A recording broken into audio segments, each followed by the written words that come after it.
Hello students, मेरा नाम अंशुल अग्रवाल है और मैं औरस एकेडमी भोपाल की तरफ से आज आपकी एक हेल्प करने आया हूँ। किस तरह की हेल्प? अब आपका जेईई मेन का एग्ज़ाम हो चुका है। अब ऑब्वियस सी बात है, आप नेक्स्ट स्टेप सोच रहे होंगे भाई 4 जून को जो एडवांस होने वाला है उसकी मेरे को अब तैयारी में लग जाना है। तो उसकी तैयारी आपको किस तरह से स्टार्ट करनी है, किस तरह से रिविज़न करना है, किस तरह के प्रॉब्लम सॉल्व करने हैं, वो आज आपको मैं इस वीडियो से बताने वाला हूँ, जो आपको आई एम वेरी श्योर कि बहुत हेल्प करेंगे। तो प्लीज़ इस वीडियो को देखें ज़रूर और मेरे जो टिप्स हैं उनको फॉलो करें। It will help you a lot. तो आज मैं बातें क्या क्या करने वाला हूँ। पहला स्टेप जो मैं आपसे बात करूँगा कि आपने जेईई मेन का एग्ज़ाम दिया और मे बी आपने इससे पहले 12th बोर्ड का एग्ज़ाम दिया होगा। तो there is a difference in level कि आप जो जेईई मेन के लेवल के क्वेश्चन प्रैक्टिस कर रहे थे और अब जो एडवांस लेवल में क्वेश्चन प्रैक्टिस करने हैं, तो उस लेवल के डिफरेंस को आपको किस तरह से सेटल आउट डाउन करना है वो अपन बातें करेंगे। दूसरा सवाल कि टाइम थोड़ा कम है पर मेरे को पूरा सिलेबस अगर रिवीजन करना है तो बहुत शॉर्ट टाइम में वो क्विक रिवीजन किस तरह से हो सकता है। नेक्स्ट कि मेरे को किस सवालों की प्रैक्टिस करनी है और किन चीज़ों को अवॉइड करना है। ये बहुत इंपॉर्टेंट एस्पेक्ट है आपके रिवीजन का। तो ये भी मैं आपको आज कुछ टिप्स दूंगा कि आपको क्या प्रैक्टिस करनी चाहिए इस बचे हुए ड्यूरेशन में। तो लेट्स स्टार्ट विथ कि मेरे को लेवल कैसे चेंज करना है। अब देखो, आपका जो मेंस लेवल का इनर्शिया बना हुआ है उसको ब्रेक करते हुए हमको एडवांस लेवल के इनर्शिया तक पहुंचना है। तो उसके लिए आप क्या क्या कर सकते हैं? पहली चीज़ जो आप कर सकते हैं कि आप उन प्रॉब्लम को सॉल्व कीजिए जो आपने अपनी तैयारी के ड्यूरेशन में ऑलरेडी पहले सॉल्व किए हुए थे। अब उनमें आपको क्या क्या सॉल्व करना है, क्योंकि तैयारी तो आपने बहुत सारे सवाल किए होंगे तो पूरे सॉल्व नहीं करने, कुछ लिमिटेड चीज़ें।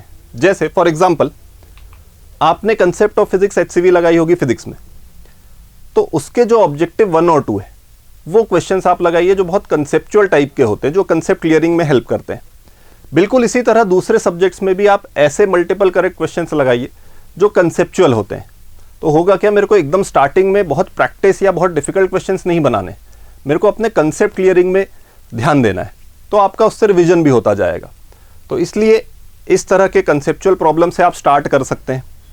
दूसरा, आप जहाँ स्टार्ट कर सकते हैं कि आपने जो भी मटेरियल या जो भी प्रैक्टिस में सॉल्व किया है उसमें जाहिर सी बात है आपको कुछ डाउट्स आए होंगे जब आपने एडवांस लेवल के प्रॉब्लम सॉल्व किए होंगे।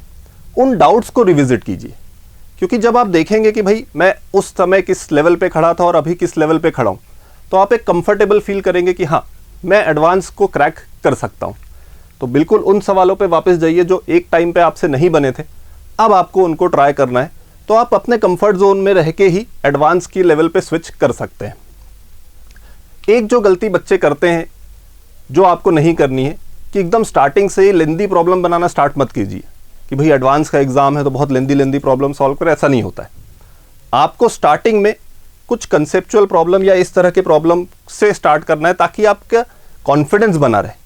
अगर आप स्टार्टिंग में बहुत डिफिकल्ट प्रॉब्लम बनाने लग गए और वो आपसे नहीं बना तो आपको लगेगा अरे मैं अभी एडवांस की तैयारी मेरी बहुत कम है।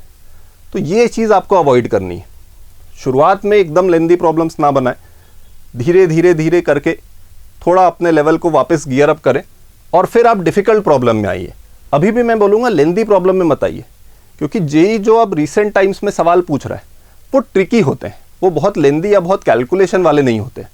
तो हमारा फोकस कंसेप्ट पे ज़्यादा होना चाहिए, बहुत डिफ़िकल्ट प्रॉब्लम सॉल्व करने से बेटर होगा। नेक्स्ट कि भाई इतने शॉर्ट टाइम में हमको रिविज़न कैसे करना है। तो रिवीजन के लिए अब आप सोचोगे कि मैं अपने पूरे नोट्स रिवाइज़ कर लेता हूँ। नोट्स तो बहुत सारे होंगे आपने इन 2 सालों में या जितने भी साल आपने प्रिपेयर किया है, आपने बहुत हर चैप्टर के नोट्स लिखे होंगे। पूरा इतने दिनों में रिवाइज़ करोगे तो प्रैक्टिस कब करोगे? तो इसीलिए स्टडी नोट्स को आप यूज़ मत कीजिए पूरा। इंस्टेड अगर आपने शॉर्ट नोट्स बनाए तो उन शॉर्ट नोट्स को यूज़ कीजिए, वो आपका टाइम बचाएंगे और इफेक्टिव आपको रिविजन देंगे। अगर आपने शॉर्ट नोट्स नहीं बनाए हैं तो क्या, कोई दिक्कत नहीं है। आप क्या कीजिए, प्रॉब्लम सॉल्विंग स्टार्ट कर दीजिए। आपका रिवीजन होना चाहिए थ्रू प्रॉब्लम्स। जितने आप प्रॉब्लम सॉल्व करोगे, कंसेप्ट आएगा, उन कंसेप्ट पे कहीं अटके तो आप अपने नोट्स में जाके रेफ़र कर सकते हो। तो इसलिए पूरे नोट्स पढ़ने की बजाय प्रॉब्लम से जितना आप रिवीजन करोगे उतना इफेक्टिव होगा आपके लिए। प्लस अगेन पूरा ये नहीं करना है कि पूरे नोट्स पहले रिवाइज कर लूँ फिर प्रॉब्लम प्रैक्टिस करूँगा, नहीं।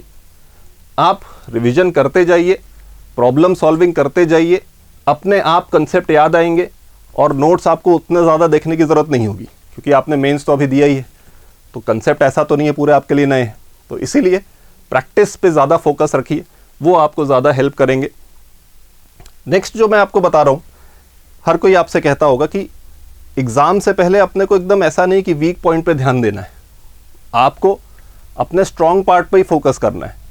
अगेन जैसा मैं फिज़िक्स का एग्जांपल लूँ कि बच्चों को रहता है कि अरे मेरा मैकेनिक्स शायद उतना स्ट्रॉन्ग नहीं है, पर मैकेनिक्स से तो बहुत सारे सवाल आते हैं, तो शायद मैं एडवांस के लिए उतना तैयार नहीं हूँ, मैं अभी मैकेनिक्स बहुत कर लेता हूँ। भाई अगर आपका मैकेनिक्स स्ट्रॉन्ग नहीं है तो हो सकता है ना आपका इलेक्ट्रोमैग्नेटिज्म वाला पार्ट स्ट्रॉन्ग होगा, उस पर फोकस करिए, बिल्कुल इक्वल कंटेंट होगा दोनों में ही। तो इसीलिए स्ट्रॉन्ग पार्ट पे फोकस रखिए, वीक पार्ट का पैनिक मत कीजिए कि मेरा ये पार्ट वीक है शायद मैं इतना स्कोर ना कर पाऊँ। कोई डिफ़िकल्टी नहीं होगी आपको, आप बिल्कुल बिंदास ट्राई कर सकते हैं। जो स्ट्रॉन्ग पार्ट है उसको रिवीजन कीजिए, उस पर सवाल लगाइए, उस पर मेरा सवाल गलत नहीं होना चाहिए, ये आपको मेन फोकस करके चलना है।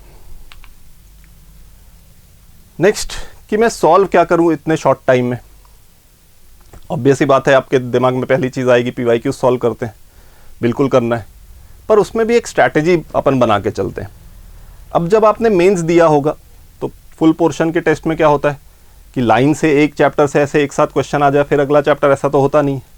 तो अपने PYQ प्रैक्टिस में भी आप ये मत कीजिए, आप एक चैप्टर का एक सवाल लगाइए PYQ का, फिर चैप्टर स्विच कर जाइए, बिल्कुल अलग एक चैप्टर में आ जाइए, फिर उसका एक सवाल लगाइए, फिर नेक्स्ट एक तीसरे चैप्टर में आ जाइए, उसका एक सवाल लगाइए, और इस तरीके से आप PYQ सॉल्व करते जाइए। वो ज़्यादा इफेक्टिव होगा एज़ कम्पेयर टू अगर आप चैप्टर वाइज पूरा एक एक करके लगाते जाएं। क्यों? क्योंकि जब आप एक चैप्टर की PYQ लगा रहे हैं तो आपको पता है कि यही कंसेप्ट यूज़ होना है, पर जब आप मल्टीपल चैप्टर स्विच करते जाएंगे तो मल्टीपल कंसेप्ट की स्विचिंग आपको एग्ज़ाम टाइम में भी हेल्प करेगी। तो इसीलिए जब PYQs लगाएं तो एक चैप्टर के एक साथ ना लगा के अलग अलग चैप्टर के करते जाएं। और मैं कहूँगा कि जो पिछले 5 ईयर के अगर आपको पेपर लगाने हैं तो एज अ पेपर दीजिए उसको, बिल्कुल एक कोई 2019 का आपने पेपर 1 ले लिया, 3 घंटे की सिटिंग ली, वो पेपर सॉल्व करो, नेक्स्ट 3 घंटे में कोई दूसरा पेपर, इस तरह से आप पिछले 5 ईयर के PYQs को टारगेट कीजिए। एग्ज़ाम पैनिक आपको बेटर करने में ये हेल्प करेगा। प्रैक्टिस के लिए इसके अलावा आपको क्या करना है, तो कुछ स्टैंडर्ड लेवल की जो बुक्स होती है जो आपको आपके टीचर्स ने रिकमेंड की होगी वो आप यूज़ कर सकते हैं। आपके जो कोचिंग का मटेरियल है उसके एडवांस लेवल की प्रॉब्लम्स को आप यूज़ कर सकते हैं, कोई प्रॉब्लम नहीं होगी, आप बिल्कुल सॉल्व करते जाइए। अगेन जैसा मैंने बोला, जितना आप सॉल्व करेंगे उतना बेटर रिवीजन होगा और उतना आप एडवांस के लिए प्रिपेयर्ड रहेंगे। एक बहुत इंपॉर्टेंट पार्ट सॉल्विंग से रिलेटेड कि एग्ज़ाम टाइम से आप एक्स्टम्ड हो जाइए। भाई जो हमारे एग्ज़ाम का टाइम है 4 जून को, पहला पेपर है 9 से 12, दूसरा पेपर है 2:30 से 5:30। तो अब यूजुअली होता क्या है, बच्चे क्या करते हैं, पेपर 1 में कंफर्टेबल होते हैं, पेपर 2 उतना अच्छा नहीं जाता है। उसका एक बहुत बड़ा रीज़न होता है कि वो थक जाते हैं, क्योंकि आपने उतने घंटे की सिटिंग कभी की नहीं है। तो अभी से आदत डालिए कि डेली आप 9 से 12 और 2:30 से 5:30 पढ़ेंगे ही पढ़ेंगे। वॉटेवर आप इसमें कोई पेपर दे रहे हो, कुछ सॉल्व कर रहे हो, रिवीजन कर रहे हो, कुछ भी कर रहे हो, ये टाइम आपके स्टडी आवर्स में अभी से इंक्लूड हो जाना चाहिए। अगर आप सोचोगे लास्ट टाइम में मैं ये करूँ तो शायद आपकी बॉडी यूज टू ना हो पाए, तो अभी से अपने बॉडी को यूज टू कीजिए इस टाइम में, ताकि उस दिन 4 जून को इस टाइम में आपका दिमाग ऑटोमेटिकली वर्क करता जाए।